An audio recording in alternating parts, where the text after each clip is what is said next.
Fujairah port के ऊपर Iran का हमला हुआ है और ऐसे में भारत की कड़ी प्रतिक्रिया आई है, क्योंकि उस हमले में 3 भारतीयों के घायल होने की भी सूचना है। कल शाम को यह हमला हुआ, जिसकी तस्वीरें आपके सामने कुछ इस तरह से निकल कर आ रही हैं। कल भारत के अंदर विधानसभा चुनावों के चलते बहुत सारी जगहों पर न्यूज कवरेज में इसको जगह नहीं मिल पाई। आज हमने आपके सामने इस खबर को इसलिए रखा है क्योंकि अगर यह जगह प्रभावित हुई तो भारत के पास स्ट्रेट ऑफ हॉर्मुज बंद होने के बाद यूएई से जो तेल आ रहा था अब वो भी प्रभावित होने लगेगा, क्योंकि इस जगह की ये तस्वीरें निश्चित ही भारत की ऑयल सप्लाई को बाधित कर सकती हैं। यहां पर जो ये हमला हुआ, इसके लिए कई ballistic missile, cruise missile, drone हमले किए गए थे, लेकिन यहां पर तैनात जो सुरक्षा सिस्टम था उसने इन हमलों को कुछ तो नाकाम किया, लेकिन उसके बावजूद भी ईरान की तरफ से दागी गई ड्रोन्स ने यहां पर इस तरह के हालात पैदा कर दिए हैं। इतनी बड़ी संख्या में यहां पर जहाज तेल ले जाने के लिए खड़े हैं, बड़ी संख्या में ऑयल कंटेनर डिपो के रूप में यहां पर बहुत सारे ऑयल टर्मिनल्स बने हुए हैं। ऐसे में इस तरह की घटना होना दुनिया के लिए एक चिंता का सबब है। यूएई के द्वारा कल इसकी जानकारी पब्लिक को दी गई। यूएई के द्वारा बाकायदा इसका अलर्ट सबको दिया गया और जैसे ही इसका अलर्ट आया दुनिया भर से प्रतिक्रियाएं आना शुरू हो गई।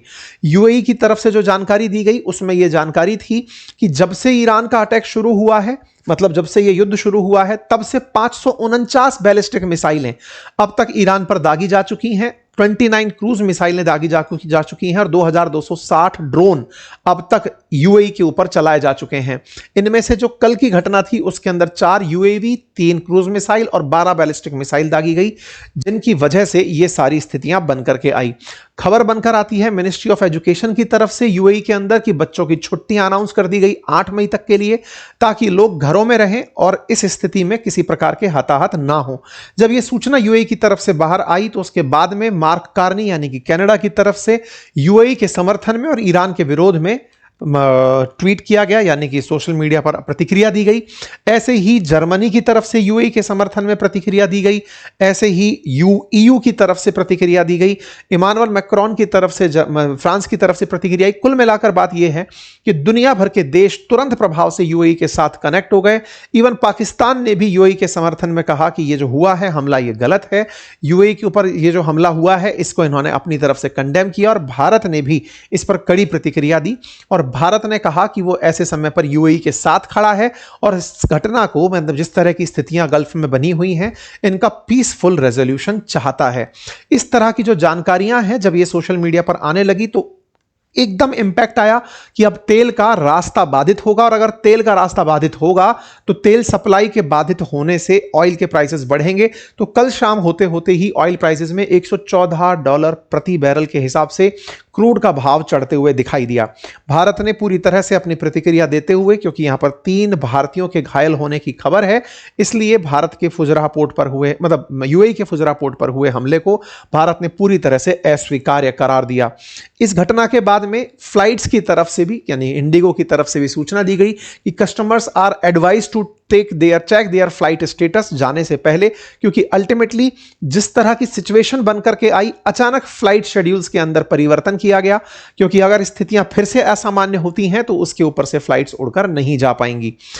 यूएई के प्रेसिडेंशियल एडवाइजर के द्वारा इस बात का धन्यवाद दिया गया कि दुनिया यूएई के साथ खड़ी हुई है। अब सवाल यह है कि ईरान ने यह क्यों किया। ईरान ने इस पूरी घटना पर शुरुआत में अपनी तरफ से एलिगेशन करार दिया कि नहीं नहीं हमने ऐसा कुछ नहीं किया, लेकिन फिर बाद में शाम होते होते इनकी स्वीकारोक्ति निकल कर आई और उसके पीछे इन्होंने पूरा ठीकरा ट्रंप के ऊपर फोड़ दिया।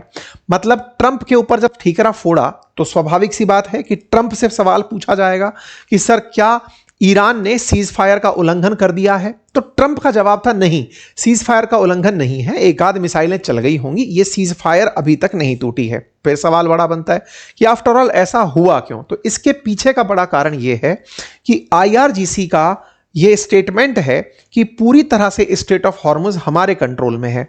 स्ट्रेट ऑफ हॉर्मुज हमारे कंट्रोल में है। ट्रंप वहां पर कोई भी समझदारी ना दिखाएं। अब ट्रंप समझदारी कौन सी दिखा रहे हैं? असल में ट्रंप के द्वारा हाल ही में यह कहते हुए कि हम सीज फायर बढ़ा रहे हैं लेकिन अमेरिका का ब्लॉकेड वहां पर लगा कर रखेंगे, यानी स्ट्रेट ऑफ हॉर्मुज से ईरान ने अगर अपनी तरफ से प्रतिबंध लगा रखे हैं तो अमेरिका भी प्रतिबंध लगाकर रहेगा, कोई भी जहाज ईरान वाला बाहर नहीं जाने देगा। तो दोनों एक दूसरे के बाहर अड़ा अड़ा कर अपने जहाज बैठे हुए हैं, कोई किसी को इधर से उधर नहीं जाने दे रहा। इस बात को निपटाने के लिए इन्होंने कई लेवल वार्ता भी अब कर ली लेकिन कुछ भी निकल कर नहीं आया। ईरान ने भी अपनी तरफ से ट्रंप को मैसेज भेज दिया कि आप जब तक ब्लॉकेड नहीं हटाएंगे कोई भी बात सामान्य नहीं होगी। अब एक बड़ा ही इंटरेस्टिंग मसला है और वो ये है कि ये जो स्ट्रेट ऑफ हॉर्मुज है ना, जिस पर ईरान ब्लॉकेड लगा के बैठा है और ओमान की खाड़ी में अमेरिका, ये दोनों जिद में अड़े हुए हैं और इनकी जिद के चलते एक रूट अल्टरनेट बनकर के आया था जो यूएई की तरफ से था, जो यहां से होकर के जहाजों को निकाल रहा था। अमेरिका के जितने भी जहाज जो यहां पर आकर डेस्ट्रॉयर लगकर खड़े हुए हैं या फिर करियर्स बनकर लगे हुए हैं, एयरक्राफ्ट करियर्स, वो स्ट्रेट ऑफ हॉर्मुज को क्रॉस करके पर्शियन गल्फ में नहीं जा पा रहे। तो पर्शियन गल्फ के अंदर जो ऑलरेडी जहाज हैं उन्हें अगर स्ट्रेट ऑफ हॉर्मुज क्रॉस करके ओमान की खाड़ी आना है तो ईरान की सहमति चाहिए होगी। यह बात बहुत ही इंटरेस्टिंग है, इस बात को आप समझिएगा कि अमेरिका ने भले ही यह कह दिया हो कि हमने ब्लॉकेड बना लिया है। यह मैं एक बार के लिए आपको मैप हाईलाइट कर दूं, शायद आपको डार्क अंधेरे में दिख ना रहा हो। यह मैं आपके सामने एक बार के लिए मैप को मार्क कर देता हूं। यह आप पर्शियन गल्फ को आप समझने का प्रयास कीजिए, ये पूरा की पूरा गल्फ एरिया है। तो ऐसे में क्या हो रहा है कि इस तरफ अमेरिकी जहाज लगे हुए हैं, इधर ईरान लगा हुआ है और अमेरिकी जहाज अभी इस तरफ जाने की जब भी प्रयास करते हैं उन्हें डर इस बात का होता है कि यहां पर लगे हुए माइंस या फिर हॉर्मुज में तैनात आईआरजीसी की जो बोट हैं वो अमेरिका का नुकसान पहुंचा देंगी। तो अमेरिका ने अपने जहाजों को इस रास्ते के बाहर ही खड़ा करके रखा हुआ है। अब क्या होता है, दुनिया भर के पास एक संदेश जाता है कि साहब हमारे जो जहाज यहां खड़े हुए हैं उन जहाजों को हम कैसे लेकर आएं। सप्लाई अटक गई, दुनिया भर के जहाज अंदर खड़े हुए हैं, चाहे सऊदी के पास, कतर के पास, ओमान के पास, इराक के पास खड़े हुए हैं, वो निकल नहीं पा रहे। तो ट्रंप ने हाल ही में एक बयान दे दिया और उस बयान का नाम रखा इन्होंने ऑपरेशन फ्रीडम। इन्होंने कहा कि मैं यहां पर जो जहाज खड़े हुए हैं, अंदर जो स्ट्रैंडेड जहाज खड़े हुए हैं पर्शियन गल्फ में, उनको निकलवाने के लिए एक प्रोजेक्ट फ्रीडम शुरू कर रहा हूं। ये प्रोजेक्ट फ्रीडम क्या था? प्रोजेक्ट फ्रीडम था कि अगर कोई देश अमेरिका से कहेगा कि मेरा जहाज अंदर खड़ा है, उसे इस रास्ते से बाहर निकलवा दो सुरक्षित तरीके से, तो हम हेल्प करेंगे। ट्रंप ने बकायदा इसका अनाउंसमेंट कर दिया था कल। और प्रोजेक्ट फ्रीडम का कुल उद्देश्य यह था जहाजों को इस रास्ते से बाहर निकलवाना है। जो अमेरिका खुद अपना जहाज ले जाके अंदर नहीं पहुंचा अब तक, वो अमेरिका दूसरों से कह रहा है कि तुम आ जाओ, मैं तुम्हें बाहर निकलवा दूंगा। कैसे निकलवा दोगे? टेक्निकली प्रोजेक्ट फ्रीडम के नाम पर अमेरिका दुनिया भर के देशों की सेनाओं को बुलाना चाहता है कि तुम भी आ जाओ, तुम्हारा जहाज फंसा है तो। जैसे कुछ दिन पहले अभी जर्मनी ने कहा था कि हम अपने लिए कुछ तो प्रयास करेंगे ही, फ्रांस ने कहा, ब्रिटेन ने कहा, सब देशों को अब यह याद दिलाया जा रहा है तुम्हारे जहाज खड़े तो निकलवाने तो आ जाओ। साउथ कोरिया से कहा गया तुम तो आ जाओ। सबसे कहा जा रहा है जिसके जहाज फंसे हैं मैं हेल्प करूंगा। हेल्प क्या करोगे? खुद तो बाहर खड़े हुए हो, खुद तो अभी स्ट्रेट ऑफ हॉर्मुज के अंदर एंट्री नहीं कर पा रहे हो। इन्होंने जब यह अनाउंस किया तो एक मोमेंटम बना, क्योंकि दुनिया के बहुत से देशों को तो यही नहीं पता कि अमेरिका कहां फंसा पड़ा है और वो कहां चोक पॉइंट है जिसको वो खुद ब्लॉकेड करके बैठ गया है। ऐसे में अमेरिका की ये जो स्ट्रेटेजिक बयानबाजी है दुनिया को दिखाने के लिए कि मैं हेल्प करने वाली स्थिति में हूं, ईरान ने इस मोनोटोनी को तोड़ दिया। अमेरिका भले ही दिखा रहा हो कि देखो हमने ब्लॉकेड लगा रखा है, ईरान ने कहा आपका जो ब्लॉकेड है ना उससे आप जहाज निकलवा नहीं सकते। अगर आपने निकलवाने का अनाउंसमेंट भी किया तो देखो मैंने आपके एक करीबी के ऊपर गोला फेंक दिया। यूएई के ऊपर जो हमला है वो अमेरिका के ऑपरेशन फ्रीडम के अनाउंसमेंट की प्रतिक्रिया थी कि आप अगर ये प्रयास करोगे तो मैं आपके जो मित्र राष्ट्र हैं उन पर हमला करूंगा। उन पर हमला होगा तो आप पर हमला है, वो टेक्निकली वो आपसे नाराज होंगे, तो हमें कोई दिक्कत नहीं है, हम आप पर तो हमला करेंगे ही नहीं, हम यूएई पर हमला करेंगे। यही कारण हुआ।